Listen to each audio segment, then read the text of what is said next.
Magandang umaga po. Narito na po ang magiging lagay ng panahon ngayong araw ng Kapaskuhan, December 25, 2024.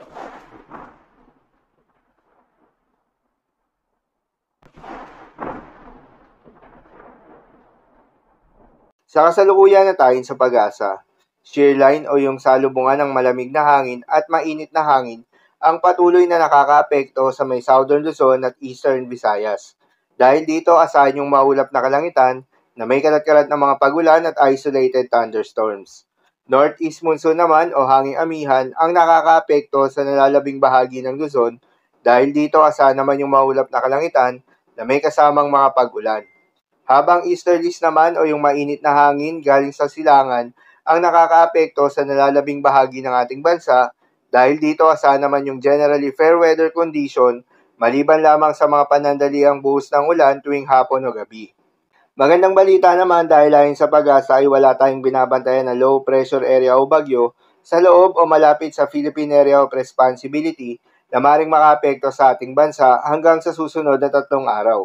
Ngunit ngayong araw nga ng Kapaskuhan ay asahan na magiging maulan sa ilang bahagi ng ating bansa, dulot yan ng shear line. Para naman sa magiging lagay ng panahon ngayong araw ng Kapaskuhan, asahan sa Metro Manila, Central Luzon, Calabarzon, Mimaropa, Bicol Region at Eastern Visayas ang maulap na kalangitan na may kalat-kalat na mga pagulan at isolated thunderstorms. Dulot yan ng shear line. Posible ang mga pagbaha o pagguho ng lupa dahil sa katamtaman hanggang sa kung minsan ay malakas na pagulan. Habang sa Cagayan Valley at Cordillera Administrative Region ay asahan naman yung maulap na kalangitan na may kasamang mga pag-ulan, dulot yan ng northeast monsoon. Posible rin ang mga pagbaha o pagguho ng lupa dahil sa katamtaman hanggang sa kung minsan ay malakas na pagulan. Habang sa Ilocos Region ay asahan naman yung bahagyang maulap hanggang sa maulap na kalangitan na may kalat-kalat na mga mahihinang pagulan. Dulot yan ng northeast monsoon. At sa nalalabing bahagi pa ng ating bansa ay asahan naman yung bahagyang maulap hanggang sa maulap na kalangitan na may kalat-kalat na mga pagulan o thunderstorms. Dulot naman yan ng easterlies. Posible rin na mga pagbaha o pagguho ng lupa during severe thunderstorms. At dahil nga sa epekto nitong shear line, asahan ngayong araw ang heavy to intense rain sa may Aurora, Quezon, Camarines Norte, Camarines Sur at Catanduanes. Habang moderate to heavy rains naman sa Metro Manila, Bulacan, Cavite, Laguna, Batangas, Rizal, Albay, Sorsogon, Masbate, Marinduque, Romblon, Oriental Mindoro at Northern Samar.